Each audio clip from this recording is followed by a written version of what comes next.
Look at, by the way, small business owners.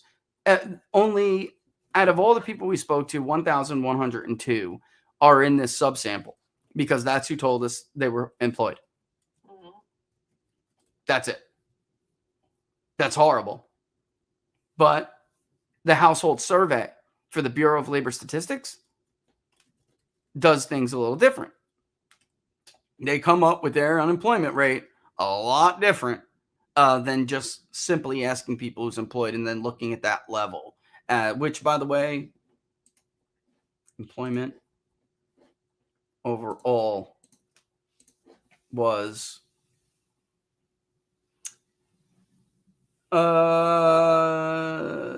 employment overall, employed full-time, employed part-time. Tony said, "Did you see the job miss this month of 500K?" It's horrible.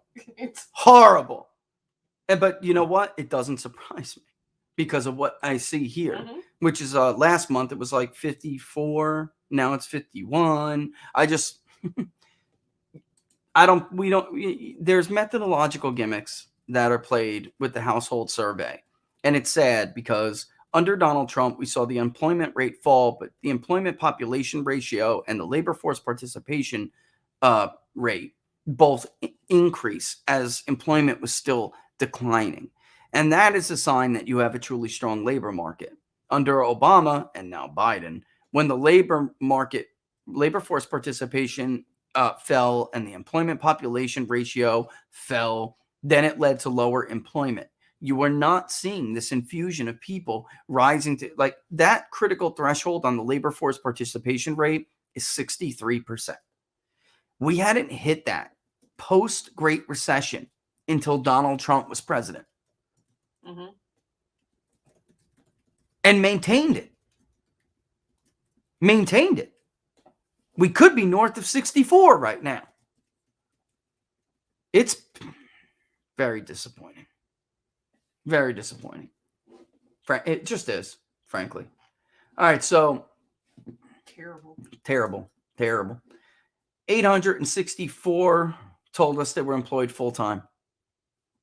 238 told us they were employed part-time. 133 told us they were unemployed, but they were still looking. But 122 told us they were unemployed and not looking. 130 were disabled. 38 were students. And 518 were retired. All right, so it just sucks. It really does. For current business conditions, overall, 18.3% had a positive view. That's the lowest we've ever found. Among those who were employed full-time, it was higher, 21.2. And you guys can see this right now, right? Yes. Employed part-time was 16.3. You would expect people who are employed full-time to be a little bit more rosy about the job, about overall economy, which is what this indicator is, the overall economy.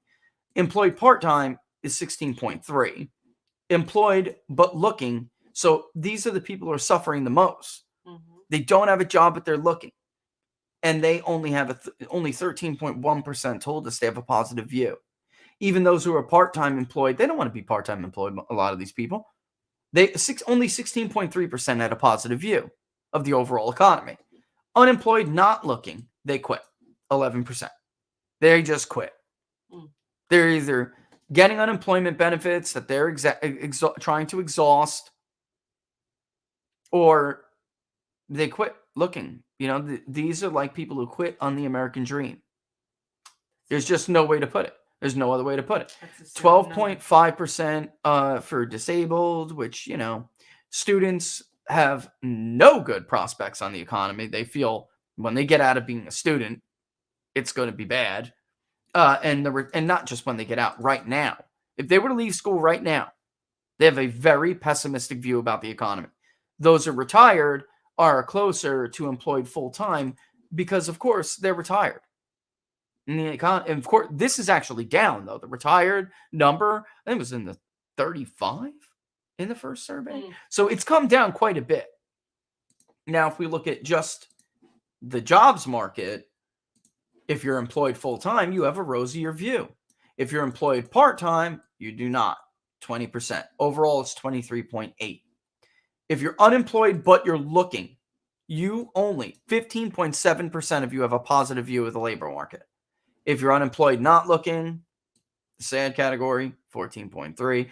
Retired is another high group. Two of the biggest groups have a higher than average, which is why that average is why that's even 23.8. Those who really need the labor market to be good have the most pessimistic view about it. Right? So it's sad, man. All right. What about expectations? 26.8. It's much better than the current condition. 26.8 have a positive view of the economy moving forward in 6 months. Not great, but better than the current. If you're employed part-time, you're below that average. If you're unemployed but you're looking, you're below that average. If you're unemployed but not looking, you're even more below that average. Disabled, student, down the line. Only the retired, again, have a higher than average view of it. What about for jobs in the next 6 months? If you're employed full-time, 33.7% of you said, you know what? Not bad. Overall, you're contributing to that 31.3 positive. Part-time drops. Unemployed but looking drops even more. Unemployed not looking drops even more. You see the story here?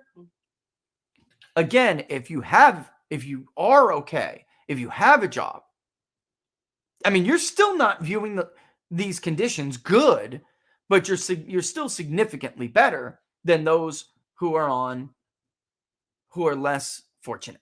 Let me put it that way.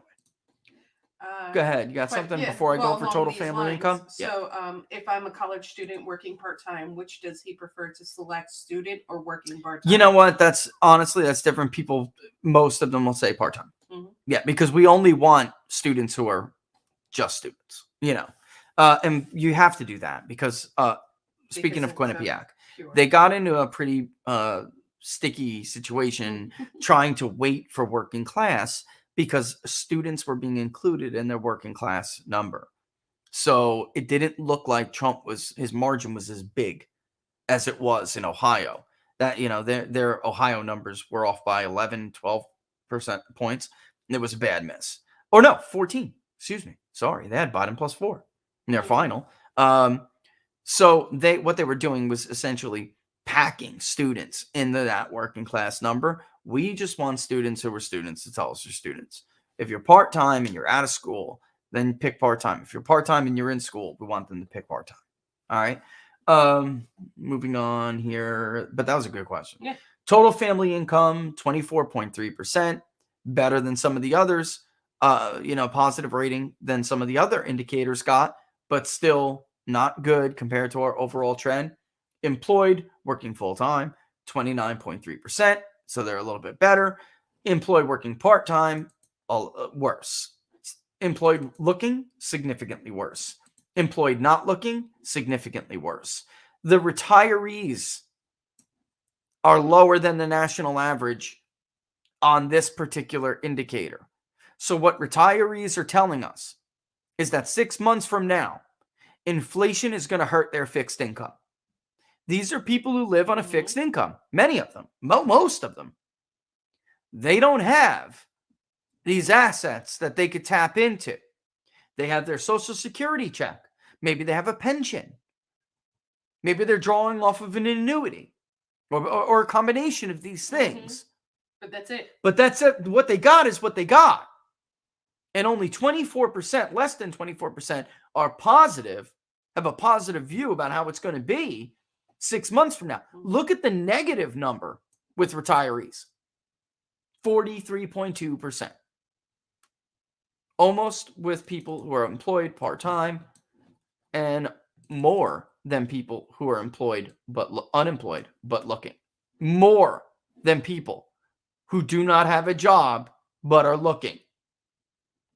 And by the way, you see how they can come up with that unemployment number, folks? Especially if this number becomes almost equal to this number. Because these people are not considered when they calculate the unemployment number. Understand the unemployed but looking and unemployed not looking are almost the same size. So if you completely reject these people from your calculation and your methodology, are you giving an accurate portrayal? If they were a much smaller percentage, then it wouldn't have such a great impact on the overall equation. But if they're of equal percentage, or just about, then you're looking at some serious distortion of the real picture, which is why U6 took such a long time. After the shutdown, when Trump was still president, the U6 rate, it's an alternative measure of unemployment, otherwise known as the real unemployment rate, a lot of people call it. Mm-hmm. The U6 rate fell more in 5 months than it did in 5 years under Barack Obama. 5 years. It's a big deal. You don't really want to see me drinking water, so let me put this full screen while we look at small business owners.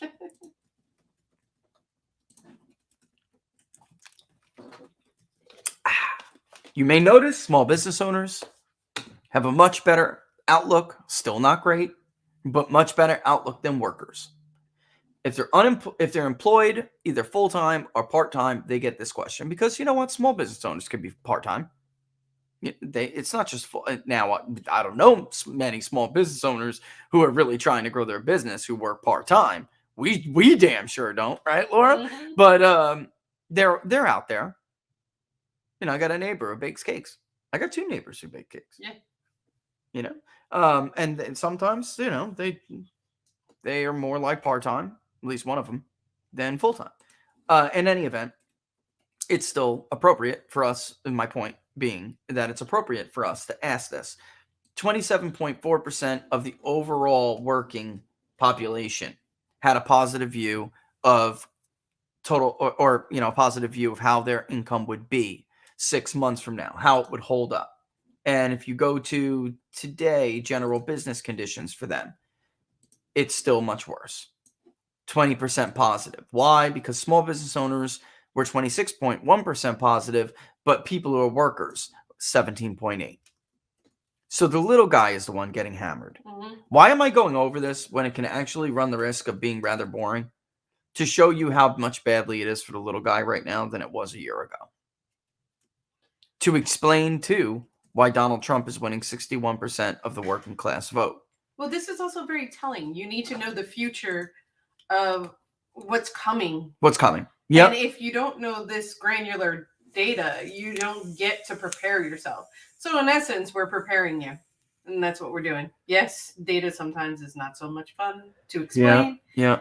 But it is a fact of life. We'd rather you prepared than get prepared. Yep. Knowledge is power. Like when we saw some of these warning signs in the data that, you know, Christmas was coming and people were going to have a seriously difficult time finding some of their stuff. Hi folks, Rich Baris, the People's Pundit, host of Inside the Numbers with the People's Pundit, and co-host of What Are the Odds with Barnes and Baris. If you liked what the New York Post called above average transparency, then go ahead and like the page, share the videos, and hit that notification bell. It'll let you know when we're going to go live.